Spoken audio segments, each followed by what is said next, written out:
Hey Chicas! Welcome to Coding for Chicks!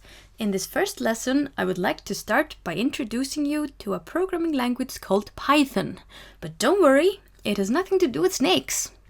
The name Python originates from a British television show from 1969 called Monty Python. It's a comedy show and it's really funny. I recommend that you look into it.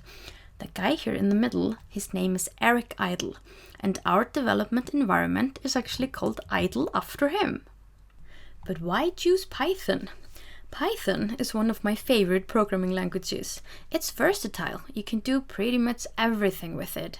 And most importantly, it's easy to learn. And that is what we're aiming at right now. Later, we'll go into more complicated programming, but right now we want it to be simple and easy to learn.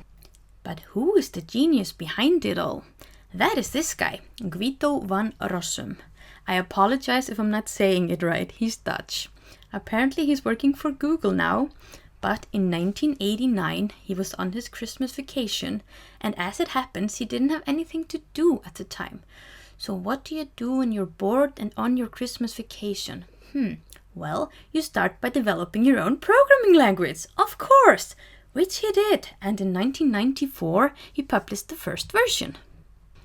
Enough with the history lessons already. Let's get on with it. We want to learn some programming. So how about we go to www.python.org and download our own development environment. Yay!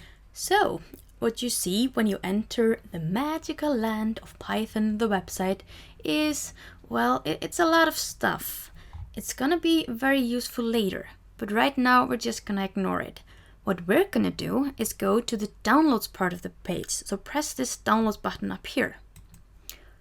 Once there, we're gonna go straight to download Python 2.7.9. So press the beautiful yellow button on the right. If you're using Google Chrome, like me, then you will see this alert down here. You should push keep. And then you will have your Python installation file. And let's go, push it.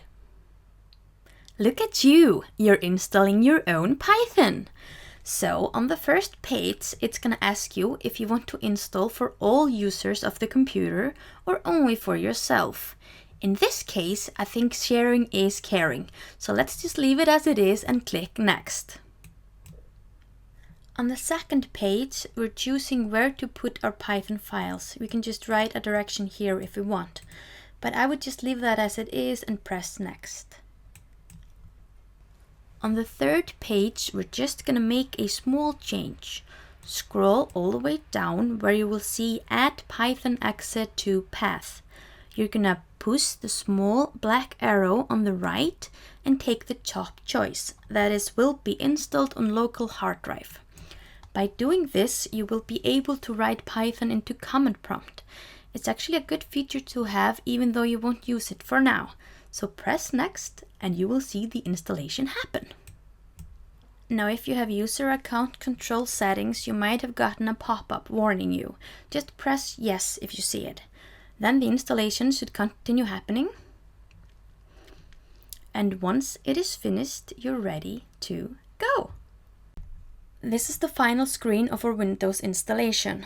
We should all thank Mark Hammond for helping make the Windows Python experience a good one. If you want to continue learning programming, please click on my next video and I will show you some awesome stuff. Thank you for listening. This is Coding for Chicks.